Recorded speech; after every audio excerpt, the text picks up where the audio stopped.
Les Américains, clairement, sont là pour jouer un jeu d'échecs dans lequel nous sommes les premières victimes. Alors pour le prochain halving, il se peut qu'on ait un alignement des planètes. Ça a été un bon sang l'année dernière, et notamment tous les portefeuilles dits classiques. C'est un portefeuille qui a fait globalement moins 17 l'année dernière. Et est-ce qu'il y a besoin d'une réglementation sur les cryptos en réalité? Pour moi, la régulation est inutile.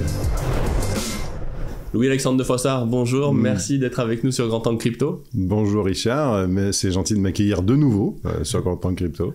Bah oui, et puis on va expliquer tout ça, mais on va se revoir régulièrement. Alors, pour ce qui est, on va reprendre un peu les perspectives pour 2023, parce qu'on est encore en début d'année, donc... Et puis il faut expliquer ce qui se passe, alors pas que sur les cryptos, mais surtout sur les marchés classiques, parce qu'aujourd'hui, il y a un sentiment de joie et d'allégresse qui s'empare des marchés, où on voit les indices monter, et globalement, il y a quand même un mauvais génie à l'arrière du crâne qui nous dit oui, alors qu'est-ce qui se passe aujourd'hui? Est-ce que ça y est, la crise est finie, tout bon, les marchés montent, on peut faire all-in sur le S&P 500?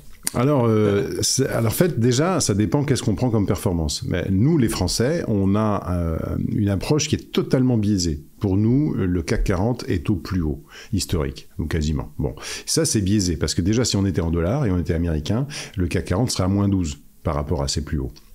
Donc ça, c'est un premier point sur lequel on a une vue biaisée. Et puis d'autre part, quand on regarde tous les indices n'ont pas remonté autant que cela. C'est-à-dire que si on regarde les indices américains, on est encore, par rapport au plus haut, à moins 12, moins 15, moins 20. Il y a plein de marchés aujourd'hui qui sont plus en baisse. Alors, c'est un point très très important, ce que tu dis là, parce que nous, pour la première fois, on a produit du document, 26 pages aujourd'hui, pour expliquer à nos clients ce qui était important de comprendre ce qui s'était passé en 2022. En 2022, il s'est passé un événement que l'on attendait et que l'on redoutait depuis longtemps. En fait, on le redoutait depuis 2011, qui est l'éclatement de la bulle obligataire. Et plus ça allait, plus on savait que cet éclatement serait douloureux. Ça veut dire quoi, l'éclatement de la bulle obligataire? De manière extrêmement simple. Je suis une entreprise de premier niveau, dite investment grade. Avant, j'empruntais à 1% sur 10 ans, ou 8 ans, ou même 7 ans si on veut. Et maintenant, j'emprunte à 5%. C'est-à-dire que mon coût de financement n'est plus du tout le même. Et ça a plusieurs implications. Pour l'épargnant, qui avait un titre financier qui est la dette de mon groupe, eh bien, j'ai une perte de l'ordre de 20% à peu près. C'est-à-dire que, comme il faut que la dette que j'ai, le titre de dette que j'ai donne à peu près le même rendement que 5% sur la durée restante, eh bien, il faut que je décote aujourd'hui ce titre et pour qu'il puisse donner à peu près le même rendement sur la totalité, le même rendement actuariel. Mais aussi, moi, entreprise, mes coûts de fonctionnement, mes coûts de financement de mon développement, et particulièrement si je suis une entreprise très endettée, eh bien, il a sacrément augmenté. Ce à quoi il faut rajouter le coût de l'énergie. Alors là, on a, au miracle, une détente sur les coûts de l'énergie, donc c'est pas trop méchant maintenant. C'est pour ça que les marchés ont anticipé, dans leurs anticipations, disent « Ah, mais finalement, l'énergie, ça sera peut-être pas trop cher ».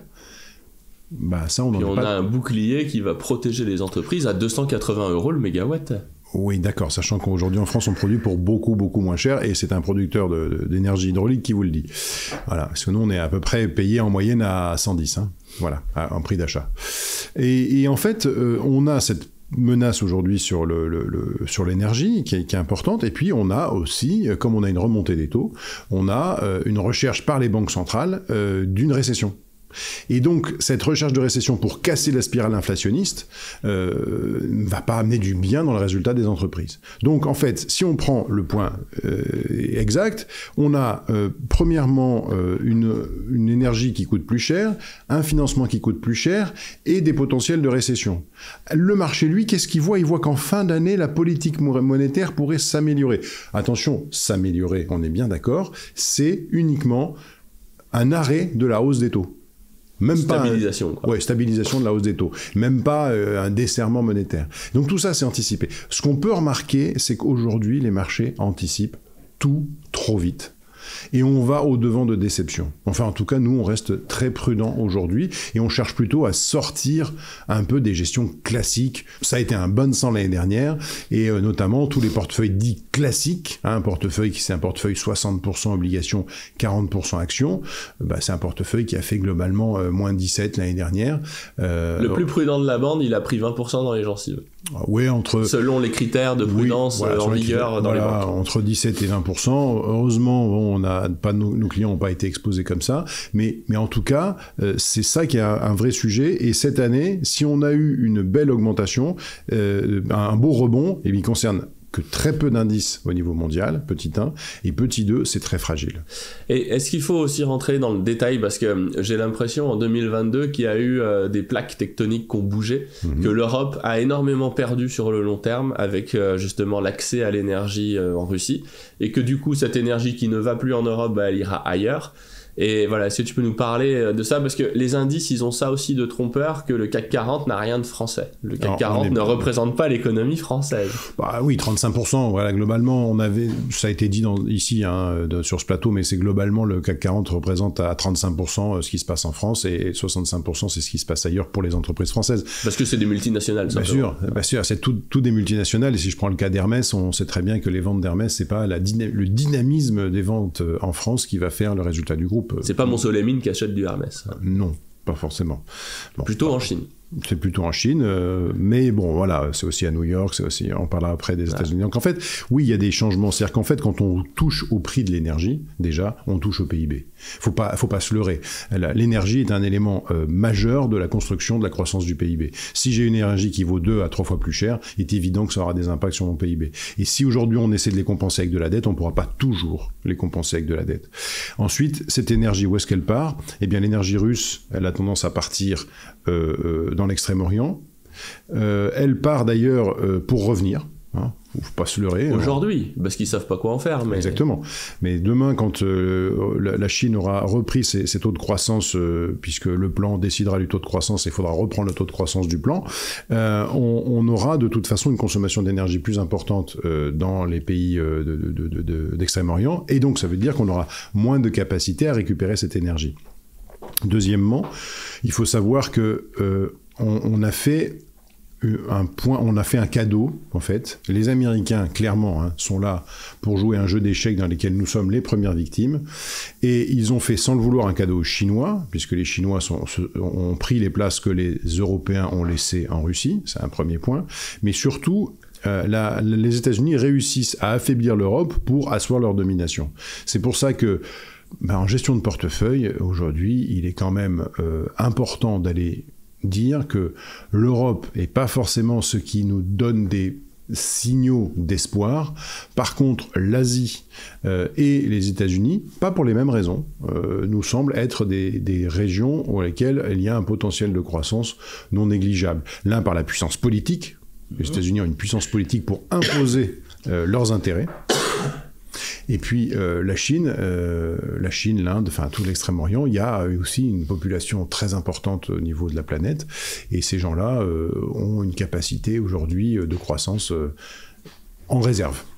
Donc l'Europe est le dindon de la farce, et à long terme on a compromis la croissance puisqu'on s'est coupé à long terme d'une source d'énergie, et voilà, et là on en arrive aux États-Unis et à la Chine. Mais ce qui veut dire qu'on va avoir des gros écarts de potentiel entre les zones, et qu'au final on pourrait très bien avoir une France dans la panade avec un CAC 40 qui monte, parce que le CAC 40 lui est fortement internationalisé, alors que la France, je sais pas si t'as vu passer, il y a 2 informations qui m'ont fait chaud au cœur quand même. C'est les États-Unis qui proposent des subventions pour les entreprises européennes qui viennent s'installer chez elles. Donc voilà, c'est les copains, ça. Amis allemands, si vous trouvez que le gaz est trop cher en Allemagne, venez. Voilà. Et la deuxième, c'est le nombre de faillites. Alors tout le monde me dit oui, mais il faut pas regarder que le nombre de faillites, il faut regarder les créations d'entreprises, etc. Mais enfin, dans le bâtiment quand même, les gars, là c'est largement au-dessus de la moyenne. Et quand le bâtiment va, tout va, et quand ça va pas, ça va vraiment pas. Donc on s'attend aussi à... Enfin, pour moi, les faillites d'entreprises, on en est qu'au début, quoi. Alors oui... Surtout avec un bouclier de protection à 280 € le mégawattheure. Oui, les faillites... Qui est 6 fois plus cher que le tarif d'il y a avant la guerre. On le voit bien, hein, les faillites sont qu'au début, les entreprises les plus fragiles, donc toutes celles qui sont au début de leur vie et toutes celles qui sont fortement endettées sont dans une situation délicate. Donc ça, on sait très bien que malheureusement, il y aura du ménage. Alors moi, j'essaie toujours de voir tout ce qui est positif. C'est-à-dire qu'il y avait un certain nombre d'entreprises zombies qui amenaient des distorsions de concurrence et qui en plus nous coûtaient cher, parce que ces entreprises, on n'a même pas l'intelligence d'aller voir celles qui mériteraient du soutien par rapport à celles où on sait que le modèle est mort et c'est pas la peine de les soutenir. Et alors que de l'autre côté, il y en a qui mériteraient du soutien et on n'est pas capable de les soutenir alors qu'elles ont un vrai potentiel industriel. Donc ce que je dirais aussi, c'est que toutes ces entreprises zombies qui vont tomber vont rétablir aussi des conditions de marché plus cohérentes. Voilà. Et notamment quand on va revenir à des systèmes où on aura moins de subventions, que ce soit sur l'énergie, sur le Covid, sur ci, sur ça. Ce n'est pas tenable. La politique de subvention n'est pas tenable parce que le montant de la dette augmente. On sait très bien que par rapport à ce montant de la dette qui augmente, il faudra bien un jour le rembourser. Enfin, on imagine dans une économie normale qu'il faudra bien le rembourser. 3 manières d'aller rembourser une dette: freiner les dépenses. Il faudra y recourir un petit peu, mais en tout cas, nos gouvernements actuels n'ont pas envie de le faire. Il faudra augmenter les recettes. Il faudra y venir, mais nos gouvernements actuels n'ont pas du tout envie d'assumer ces choix impopulaires. Ou alors laisser filer l'inflation. Aujourd'hui, on sent quand même qu'on s'accorderait à ce que 3% finalement ou 4% d'inflation par an, c'est pas catastrophique. Et il se pourrait qu'on soit dans un cycle inflationniste qui dure un petit peu, ce qui implique aussi aujourd'hui de prendre des décisions par rapport à ce potentiel cycle inflationniste. Je remettrai juste un petit point sur l'Europe. Le pire n'est jamais sûr. Un excès de réalisme peut arriver. Un changement de dirigeant en Russie peut arriver. Il ne faut pas toujours partir en disant j'ai un scénario et on ne sortira pas de ce scénario. Il faut plutôt dire j'ai un scénario central et j'imagine que par rapport à ce scénario central, j'ai quelques diversions et je ne me ferme pas à ces diversions de scénario central. Et du coup, maintenant qu'on a posé un peu le tableau, que deviennent les cryptos là-dedans? Alors les cryptos, vivent un moment extraordinaire. Parce que... Et qu'entend-on par les cryptos aussi parce que, voilà. Alors déjà, je vais commencer par les cryptos, je vais commencer par parler de Bitcoin, parce qu'il y a Bitcoin et les cryptos. C'est bon, voilà, il faut qu'on ait des biais, c'est notre biais. Donc si on prend le marché crypto, il y a économiquement parlant, parce que les cryptos évoluent dans un monde économique et il ne faut pas faire abstraction de ce monde économique, puisque la création de Bitcoin, c'est aussi une réaction à des excès économiques. Donc, la grande nouveauté, c'est que Bitcoin s'est trouvé pour la première fois de son histoire dans une phase de resserrement monétaire. Bitcoin n'avait connu que une phase de quantitative easing, une phase de desserrement monétaire, et on imprimait, on multipliait la monnaie, ainsi de suite. Et puis là, pour la première fois de son histoire, économiquement parlant, on se retrouve en période de contraction monétaire. Bon. Contraction entre guillemets. Eh bien... le bilan de la Fed, il a bien contracté voilà, quand même. Mais oui, alors pas tous à la même vitesse. Effectivement, le bilan de la Fed a bien contracté, mais si on regarde d'autres bilans, ils ne sont pas forcément aussi... voilà. Mais même le Japon a dit, ça serait peut-être bien d'augmenter un peu les taux, ce qui est quand même, quand on connaît le Japon, certains sont nés en ne voyant toujours le Japon qui avait des taux à zéro. Et donc, ça c'est intéressant parce que pour moi, c'est un risque systémique. On est en période de resserrement monétaire. Bitcoin, qui est né dans cette période d'hyper-création monétaire, pourrait tout à fait revenir à des niveaux extrêmement bas. Donc, ces fondamentaux-là, économiques, n'ont pas tué Bitcoin. Voilà. Deuxième point, ce que l'on peut dire, c'est que il y a eu des attaques massives par des accidents sur la crypto. Il y a eu des attaques massives. Quand je dis des attaques, c'est psychologiquement parlant.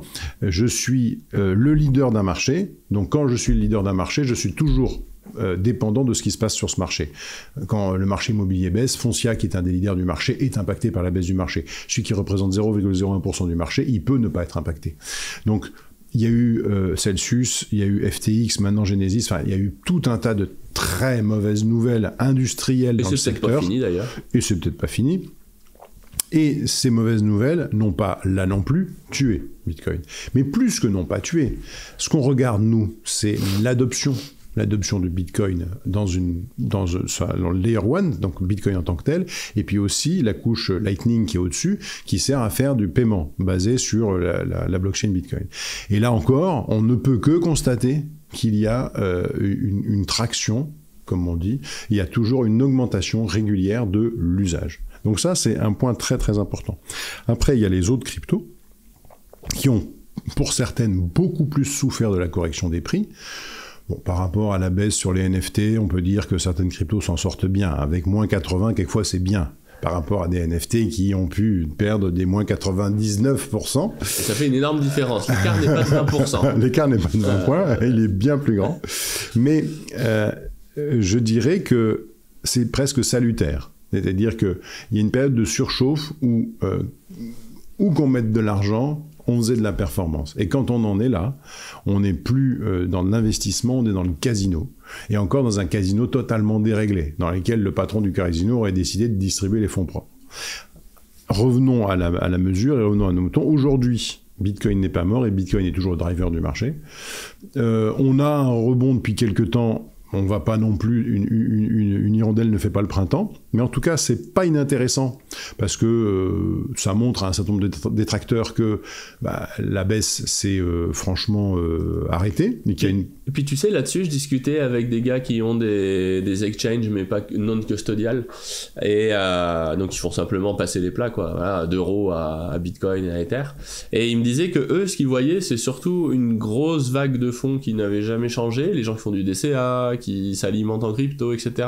Et après, par-dessus, il y a du parasitage, entre guillemets. Et c'est pour ça, là, en l'occurrence, ce gars, il me disait, pour moi, c'est pas juste un rebond insignifiant, ça correspond à une réalité que je vois sur les volumes qui s'échangent, en fait. Ouais. Donc, il faut pas non plus exclure que Bitcoin, il fasse l'objet d'attaques, et comme l'or, en fait. Donc, on sait qu'à long terme, les attaques sur l'or, on peut les négliger. On les voit bien dans les graphes qu'on fait avec Didier Darcet, voilà, sur le long terme, l'impact des banques centrales. Voilà. Mais à court terme, ça a du sens. Donc en fait, toujours regarder l'horizon et le cap, quoi. Oui. Et puis en fait, on est aussi sur un tout petit marché. Donc comme on est sur un petit marché, quand on compare ce marché-là au marché des actions ou même au marché des obligations, voilà. Oui, Bitcoin c'est 400 milliards. Le marché global aujourd'hui, on a 1000 milliards, ce qui est tout petit par rapport au marché des actions, des obligations ou même des marchés monétaires. Enfin où là, on est sur des montants qui sont astronomiques. Donc ça veut dire aussi que quand un gros acteur intervient, on peut aussi avoir des marchés qui bougent parce que cet acteur intervient. Mais on se rend compte quand même que dans le fond de la bassine, il y a quelque chose de plus en plus stable. Et que ce fond de bassine qui est de plus en plus stable, lui, il fait quand même il croit. Ouais. Et voilà, et il s'épaissit ce fond de bassine.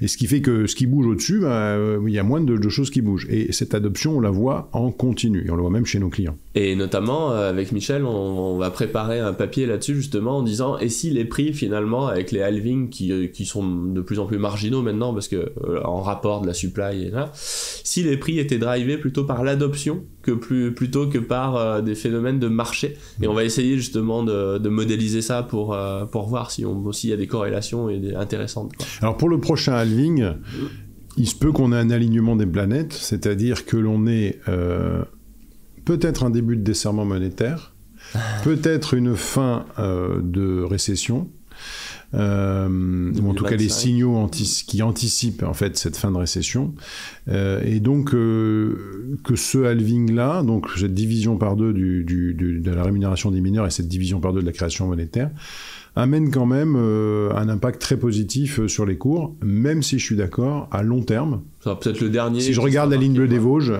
effectivement l'adoption est quand même quelque chose à regarder de près, et nous c'est ce qu'on regarde depuis le départ. Puis c'est ce qui justifie en réalité, parce que s'il y avait pas de transaction avec Bitcoin, ça perd beaucoup de son sens. Exactement. Et d'ailleurs, on a très souvent des questions aujourd'hui. Sur comment acquérir Bitcoin. Quand une entreprise me dit comment acquérir des Bitcoins, comment il faut que je fasse, je dis le plus simple, c'est que vous mettez sur votre site un bouton paiement en Bitcoin, parce que là, dans ces cas-là, vous récupérez de Bitcoin au fur et à mesure des paiements.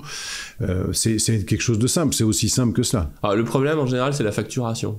Parce que les outils de facturation, ils sont pas forcément compatibles avec le bouton paiement en Bitcoin, donc ça fait traiter des factures à côté. Voilà. Oui, mais après, ça, c'est une information qu'on est capable de traiter à un moment donné. En fait, on a des boutons qui font la conversion immédiate. On est payé immédiatement. Sur ce bouton, on choisit de conserver les bitcoins ou non. Mais c'est comme quand on se fait payer en dollars. Si on veut bien considérer les choses de manière extrêmement simple, et sans se faire un montage, en fait, on se rend compte qu'il y a une cohérence. Enfin, il faut regarder les choses dans leur côté essentiel. Si je me fais payer en bitcoin ou que je me fais payer en dollars, j'ai une double problématique d'être payé dans une monnaie dite étrangère, et je peux même après utiliser des services pour même corriger la volatilité, puisqu'aujourd'hui, moi je sais aussi donner à des gens qui se feraient payer en bitcoin des services, leur dire, telle société est capable de vous couvrir du risque de change. Vous le faites sur dollars, on peut très bien le faire sur Bitcoin. Il suffit de se shorter de l'autre côté, quoi. Voilà. Donc, et ça, on peut déléguer ce service si on ne veut pas le faire soi-même. Oui, et on peut même le faire en finance décentralisée. Et ça, c'est assez marrant parce qu'on avait fait une conférence tous les deux où on parlait de la DeFi et de la CeFi. Ouais. Et on voulait en reparler parce qu'en fait, il y a, avec les fêtes de Noël et tout ça, il y a des gens qui disent « Oh là là, FTX, la crypto, mon pauvre, t'as dû prendre cher, je te plains. » Et moi j'étais là, qu'est-ce qui s'est passé? De quoi on me parle? Non, ça va très bien, merci. Et on avait fait la conférence, je sais plus de Time to Decrypt. C'était en mars, de mémoire, ça devait être en mars ou en avril 2022. Ouais, donc bientôt un an, quoi. Mm-hmm. Et on parlait déjà de ça en disant, mais si vous êtes en DeFi, vous avez des risques, bien évidemment, mais ils sont pas systémiques en fait. Comment ça se fait qu'en DeFi, on n'a pas de risque systémique, alors qu'en CeFi, quand il y en a un qui pète... Mais en fait, c'est toute la problématique. C'est toute la problématique aujourd'hui de dire ce qu'on a rabâché au printemps l'année dernière. C'est-à-dire, est-ce que je suis propriétaire des clés privées de mes cryptos? Et pour nous, c'est un enjeu de base.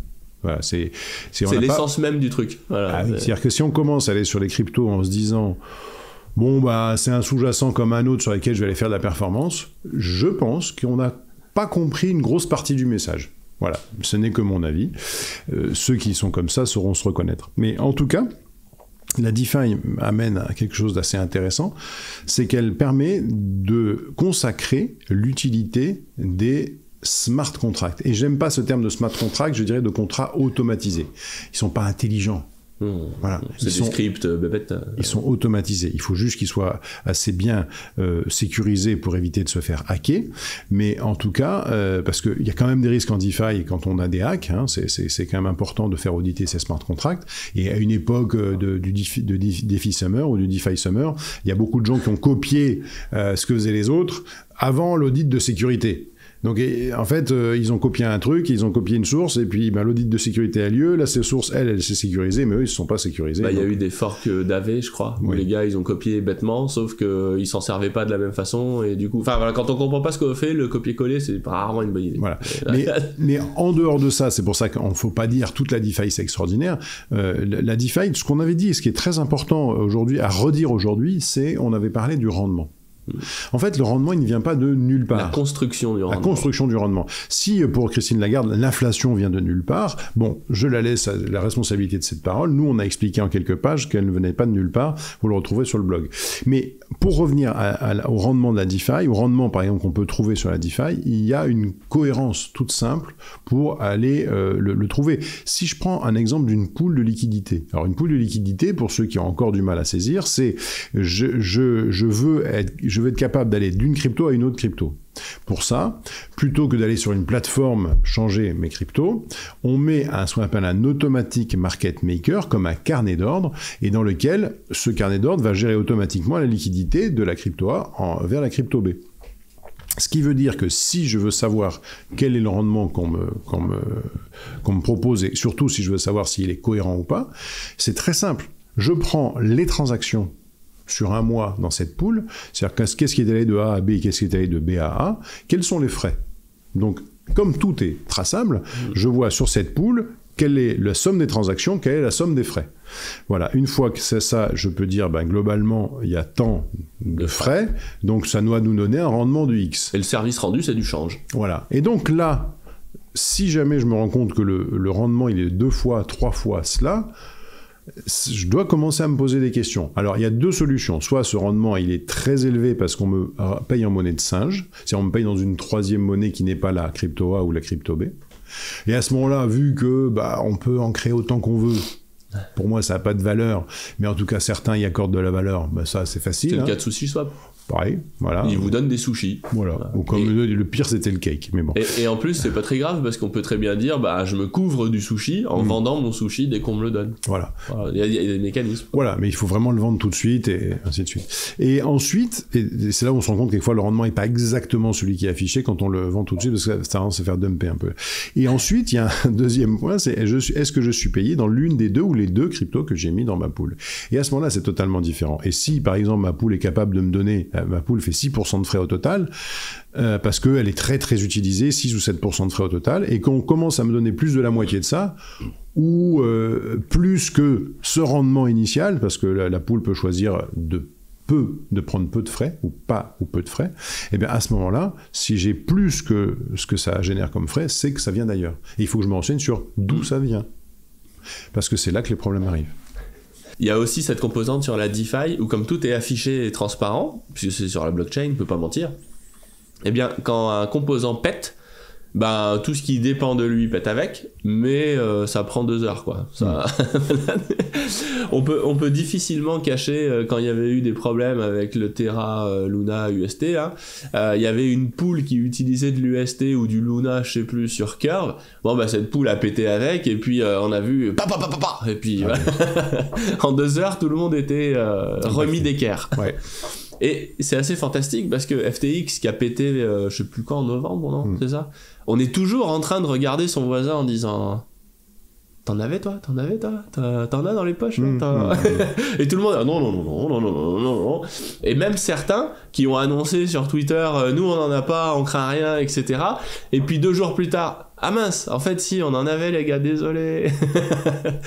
et c'est ça, cette transparence, elle est assez unique en réalité, parce que quand ça pète, t'es cuit. Par contre, les choses sont dites et il y a beaucoup moins de contagion du coup. Oui, alors il y a la aussi peur fait plus de dégâts que l'explosion. Quoi. L'explosion elle-même, oui. Et alors surtout, on compare, on dit l'affreux marché crypto qui a explosé, ci et ça.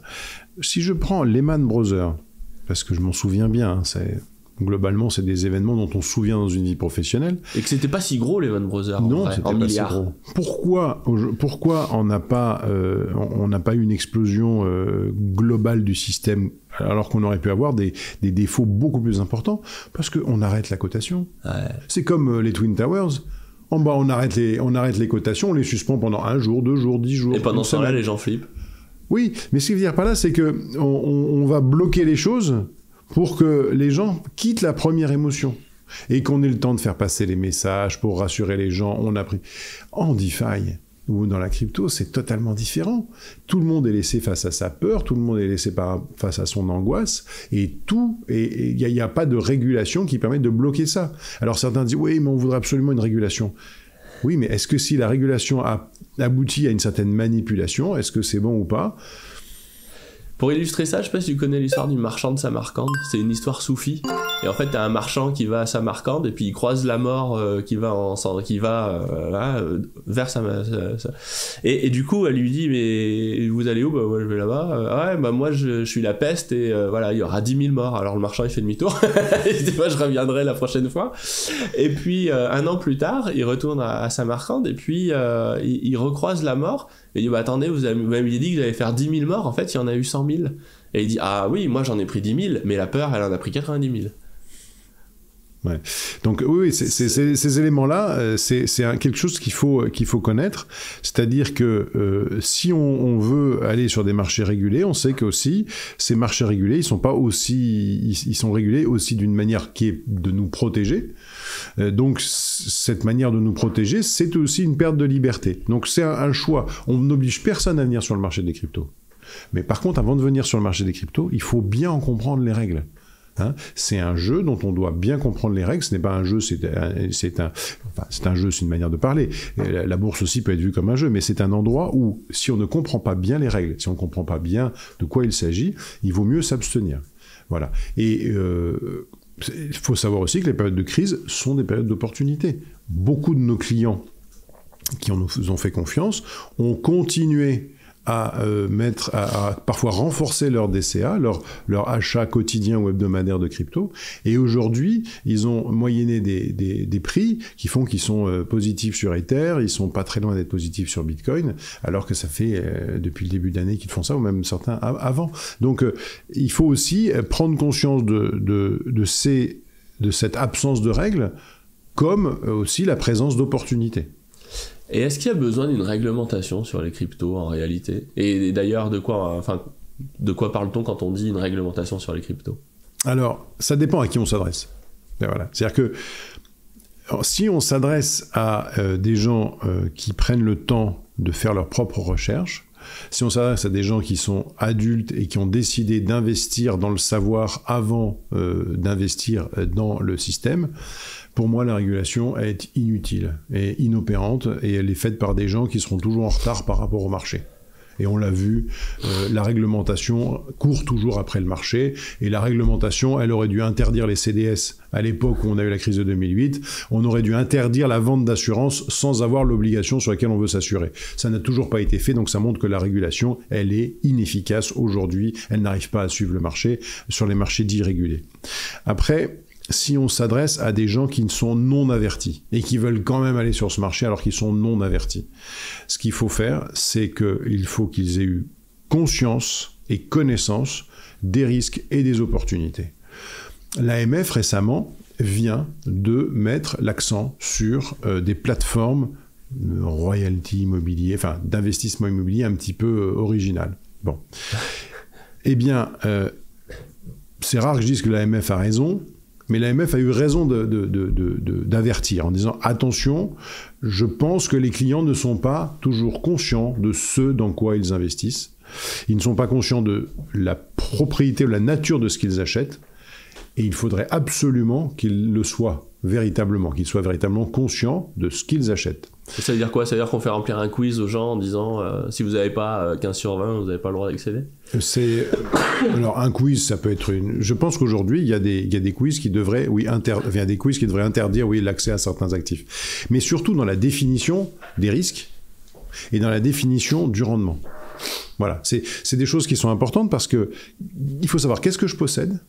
Comment est fait le rendement ? On revient tout à l'heure à la DeFi. Comment est fait le rendement ? Parce que par exemple, il y a des gens qui proposent un rendement affiché, mais en fait, on se rend compte que ce rendement, c'est un revenu, un loyer, plus une potentielle plus-value. Mais qui est capable de définir en immobilier une plus-value d'avance ?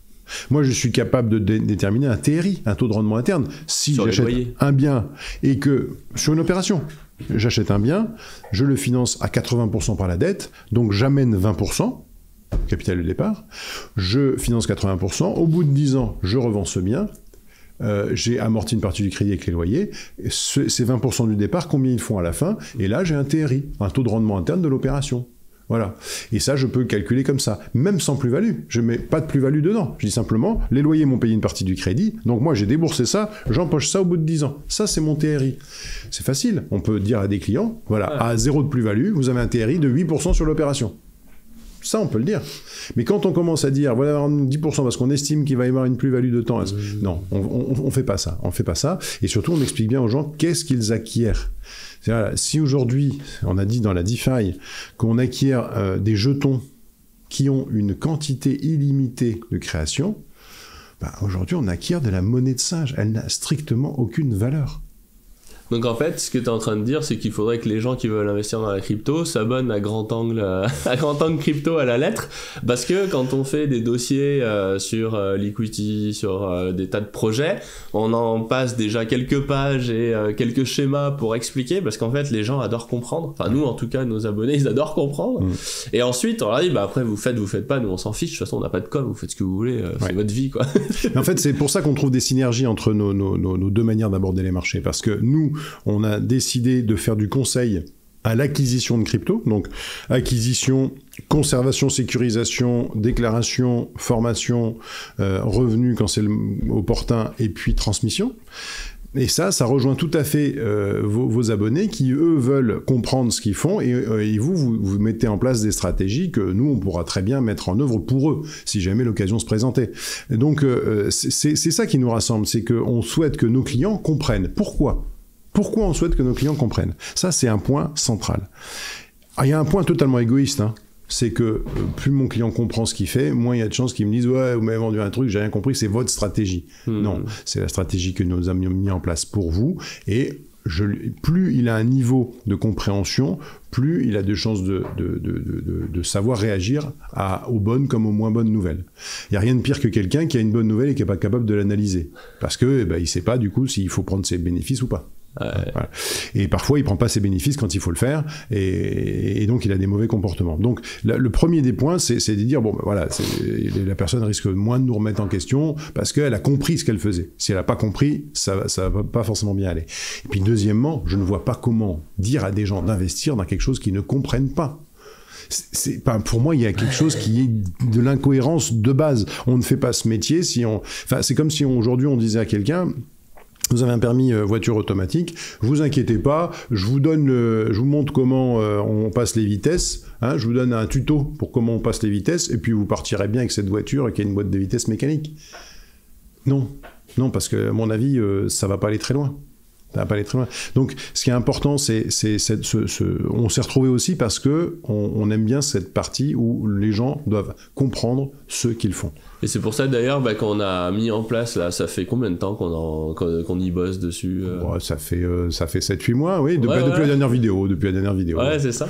Sur un partenariat entre Montagne Patrimoine Conseil et puis Grand Angle, alors éco et crypto, pour que justement les gens qui aiment bien la façon dont on voit les choses et qui ont envie par contre de se faire gérer parce qu'ils n'ont pas envie après d'être toujours à exécuter, parce qu'une fois qu'on a compris on est content, mais après quand il faut régulièrement aller surveiller ses positions, exécuter, aller voir, et à ce moment-là qu'ils puissent venir de la part de Grand Angle se faire gérer chez toi en fait. Alors faire attention au terme qu'on utilise, se faire gérer, c'est pas exactement ça, mais en tout cas on va les aider à mettre en place la stratégie. C'est en fait une stratégie est bien, mais on a un certain nombre, tu as remarqué qu'il y a un certain nombre de personnes qui ont du mal à mettre en œuvre.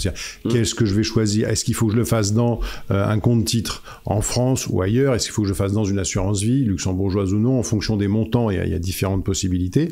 Et donc nous on va les aider à choisir déjà les outils, à vérifier qu'ils ont bien compris ce qu'ils font, et on va les aider à prendre les décisions. Nous, on n'a pas de mandat de gestion. Hein, nous, ce qu'on va leur faire, c'est que pour arriver à cette stratégie, il faut passer par ces outils. Et nous, on va les aider à comprendre les outils, à acquérir les outils, et puis quand il faudra faire des mouvements, on pourra leur dire, voilà, il faut faire ce type de mouvement-là, donc on vous envoie tel imprimé, vous le validez par signature électronique, par exemple, la plupart du temps, et hop, ça y est, on a suivi la recommandation de la lettre, par exemple.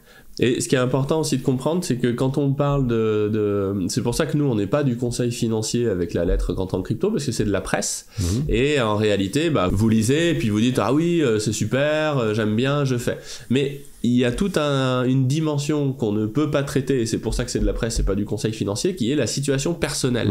Et en fonction de si vous êtes un entrepreneur, si vous êtes divorcé, si vous avez 3 gamins ou pas, si vous êtes handicapé, ou j'en sais rien, enfin, tout ce qui est de la vie privée de chacun, ça rentre fortement en compte dans l'exécution et dans l'adaptation des stratégies. Et c'est là où moi je reçois régulièrement des emails en disant « Ah bah moi, voilà, j'ai X et j'ai envie, j'aimerais bien que tu t'en occupes pour moi. » Et je dis bah non, déjà, alors je veux pas savoir ce que vous avez. J'ai rien entendu, je vous répondrai pas parce que j'ai pas le droit. Et j'avais pas d'autre réponse à apporter que ça en disant je veux rien savoir, je veux rien entendre. C'est très important ce que tu dis là, parce que notre métier, c'est de prendre en considération la personne telle qu'elle est dans son état patrimonial qui est le sien. C'est-à-dire que les gens, souvent, alors ça implique un certain niveau de capital, mais souvent on a décidé nous de refuser de faire du prêt-à-porter pour se tourner plutôt vers le sur-mesure. Parce que le sur-mesure nous permet de bien prendre en compte la situation de la personne, comme tu as pu le dire. Il y a des gens qui voudront faire des cryptos à qui on dira non, c'est pas fait pour vous. Après, vous pouvez le faire, hein. Mais moi, sincèrement, c'est vraiment pas fait pour vous. Donc, c'est pas avec nous qu'il faut le faire, parce que pour plein de raisons. Mais après, il y a d'autres personnes qui vont. C'est qui ces profils? C'est les anciens joueurs de casino qui ont tout perdu. On le voit souvent par rapport aux termes utilisés et à la recherche uniquement de gains et donc l'incapacité de gérer la variation des cours pour être poli. Voilà. Ouais. C'est-à-dire que globalement, je vous donne de l'argent, comme vous êtes un professionnel, vous ne pouvez que faire monter mon capital. Bon, voilà. Les spileurs compulsifs. Voilà, donc là, aujourd'hui, il faut savoir que nous n'avons pas trouvé de martingale et qu'un niveau de performance correspond à un niveau de risque. Il est évident qu'on est là pour protéger le capital au maximum, mais on ne va pas inventer des systèmes, le système de la martingale.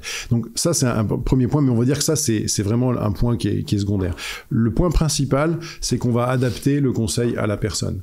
C'est-à-dire que quelqu'un qui voudra faire ça et qui voudra faire une stratégie dite alternative sur la totalité de son patrimoine, il faut qu'elle soit consciente des contraintes.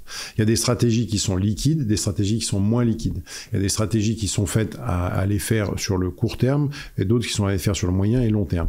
Par exemple, si on prend un portefeuille permanent de Braun aujourd'hui et que la personne me dit dans 18 mois, je peux avoir besoin de mon capital parce que j'ai besoin de changer de résidence principale, il est évident que je ne vais pas lui mettre une stratégie qui a besoin de 4 ans pour produire ses effets ou 5 ans parce que c'est un cycle financier, même s'ils ont tendance dans leur durée à se raccourcir, mais c'est un cycle. On ne peut pas investir si on ne se donne pas un cycle. Je dis souvent aux gens, vous allez investir sur l'immobilier, si vous voulez le faire sur 24 mois, je pense que vous allez au-devant de déconvenus. Un cycle immobilier, c'est souvent 8-10 ans minimum. Si vous allez sur un cycle des marchés, c'est souvent 4-5 ans minimum. Dire avant, je suis déçu, c'est pas ce que je voulais, choses comme ça, eh bien, c'est souvent, on se prononce trop tôt par rapport à un cycle. Si on fait un cycle complet et qu'on voit qu'au bout du cycle, finalement, on n'a pas avancé, là, par contre, peut-être, effectivement, on peut prendre une décision. Mais donc, nous, on va surtout juger de l'adaptation au profil de la personne. Et c'est ça, du coup, moi, qui me plaît beaucoup, c'est que y a un autre aspect. Bah, déjà, comme on dit, ça fait 7 mois, alors c'est pas parce que c'est terriblement compliqué, c'est parce que surtout on apprend à se connaître.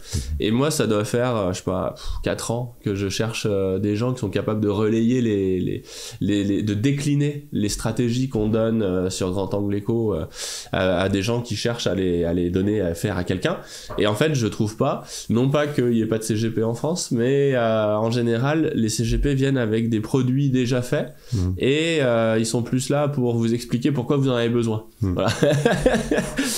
Et moi je leur dis bah non, moi je veux de l'or physique. Ah ouais, mais l'or papier c'est vachement bien. Je dis ah mais je m'en fous, je veux de l'or physique. Et après je leur dis ah oui, et puis là il faudrait moi j'ai des super assurances vie en fonds euros. Je dis ah mais non, enfin et en fait l'idée c'est vraiment ce qu'on essaye de faire ensemble, c'est d'adapter, de décliner la vision financière et patrimoniale qu'on a sur Grand Angle pour qu'elle corresponde aux gens, parce que les gens qui regardent ils sont ils aiment pour cet angle là et ça sert à rien d'essayer de leur fourguer du Big Mac le Big Mac des CGP. Tu vois, c'est bon quand même. Oui, mais il y a des clients, je ne veux pas jeter l'opprobre sur mes confrères, il y a des clients pour ce genre il y a des confrères qui ont une clientèle, qui ont trouvé une clientèle et que cette clientèle est contente de les trouver. Oui, bien sûr. Et il y a des gens qui font bien leur travail comme ça. Nous, c'est pas nous, c'est pas du tout notre ADN.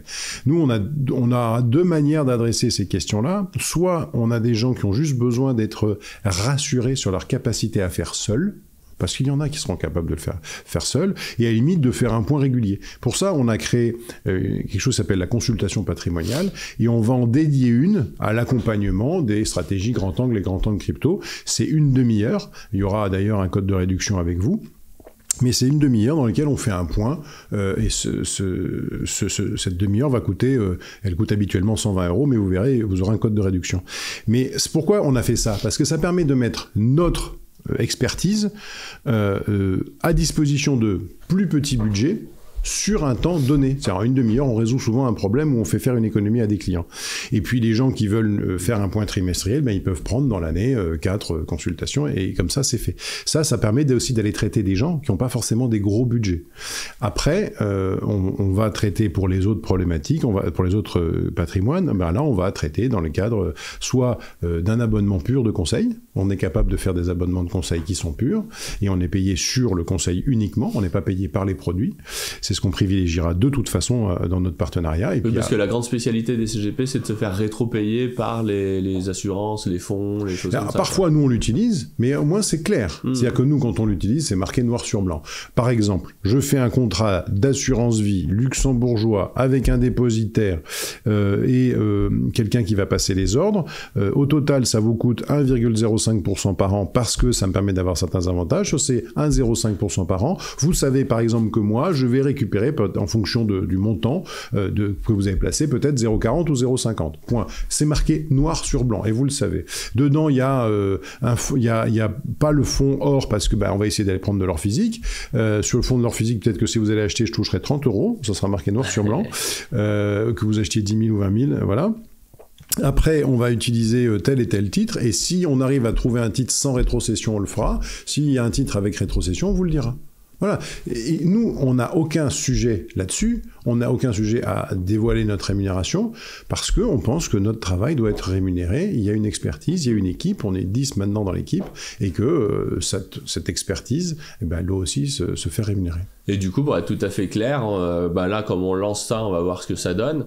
Donc pour l'instant, on se répartira en fait les bénéfices liés à cette activité, on verra ce que ça donne.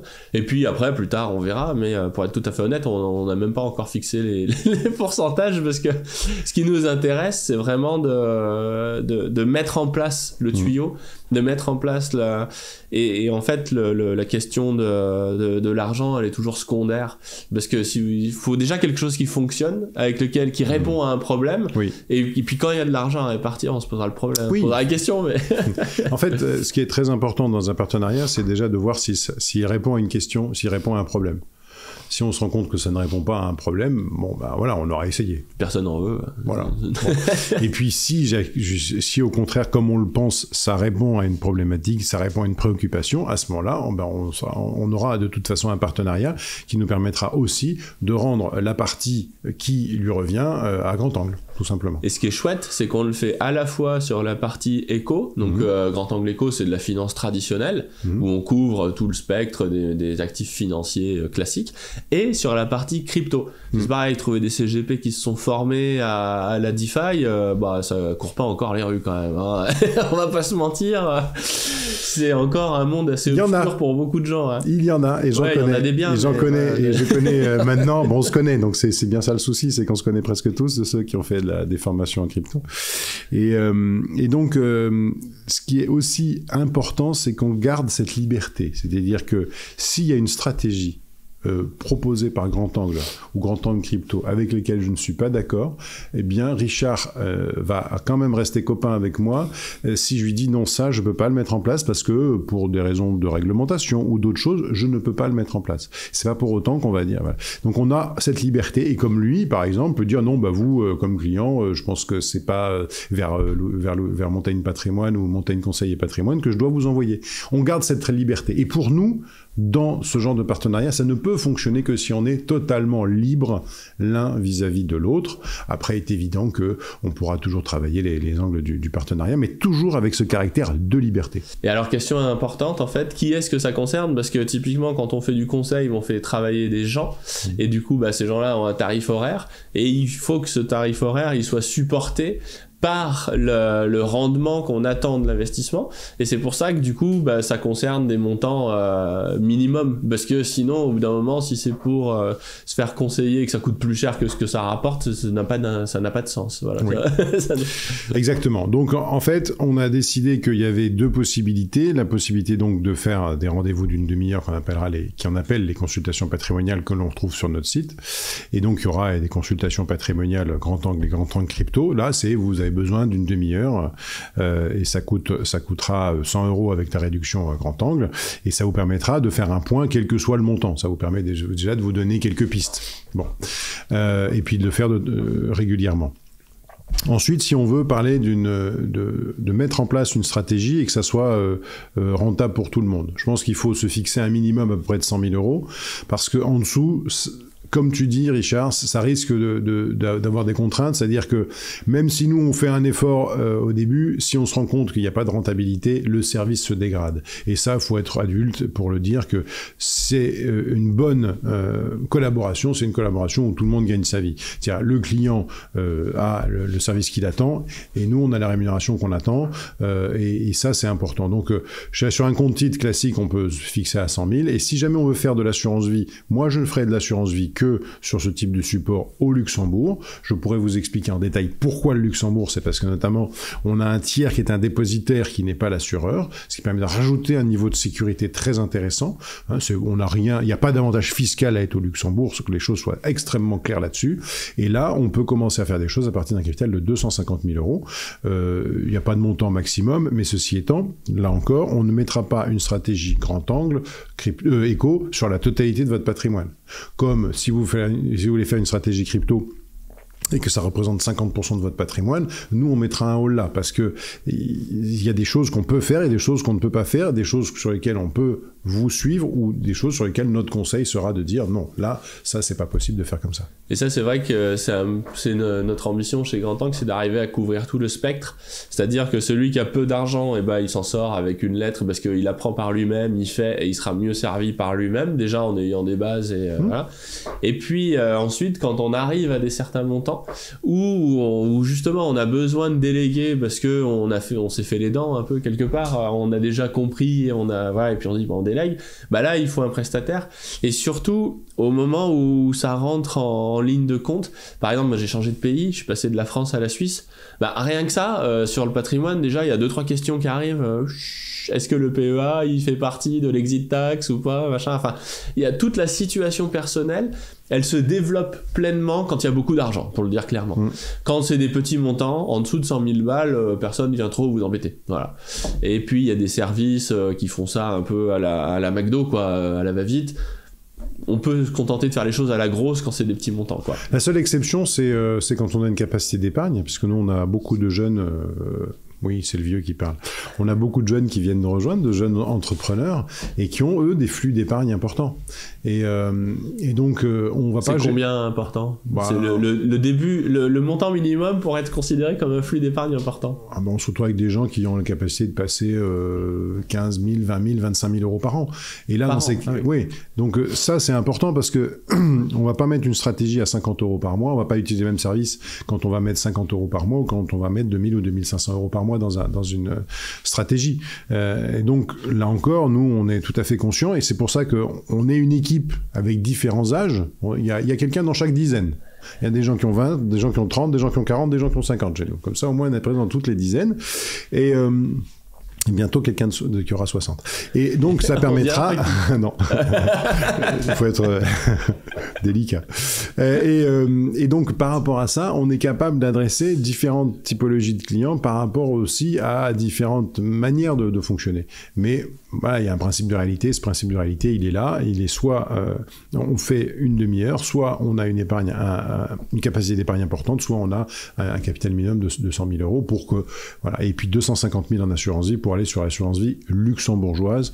Je vous le dis, c'est parce que nous, on a plus de sécurité sur ce type de support.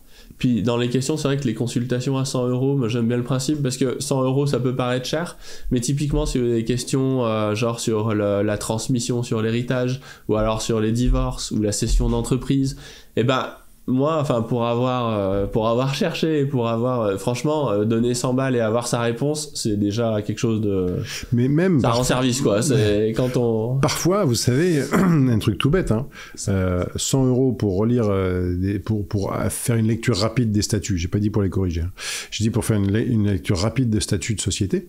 Hein, les gens disent tiens, moi je veux faire des statuts de société, on a une consultation statut de société à 120 euros, bah, on lit avec vous les statuts d'une société civile par exemple.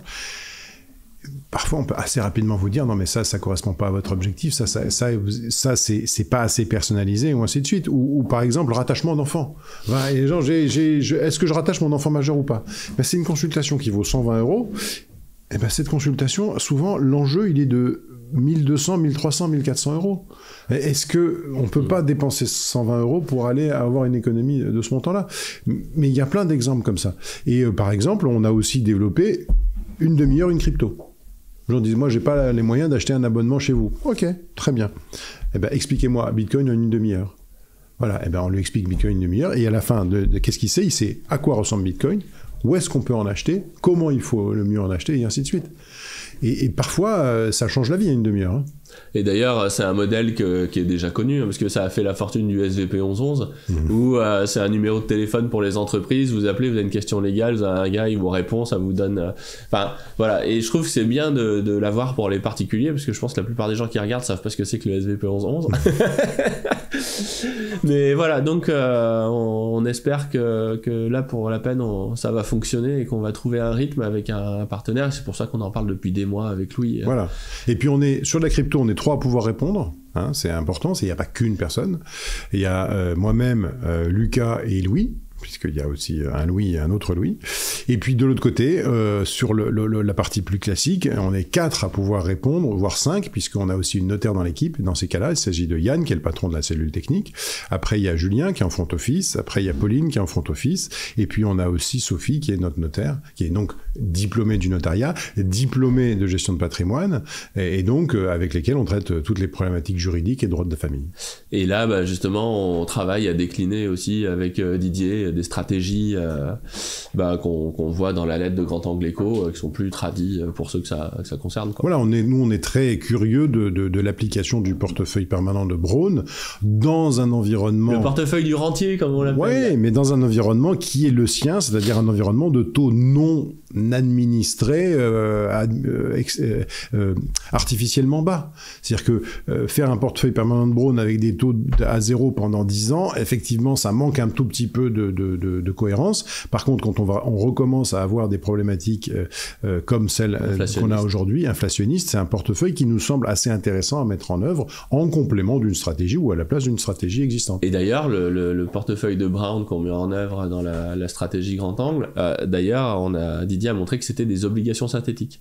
Et dans un monde où on a quand même 2-3 problèmes avec les marchés obligataires, on n'a peut-être pas forcément envie de s'exposer directement au risque de défaut d'un pays, et avoir des obligations synthétiques avec des choses assez basiques, hein, avec des choses, on parle pas de faire des produits dérivés avec des banques offshore ou je sais pas quoi, des actifs en composant un portefeuille d'actifs basiques, et ça a son intérêt, quoi.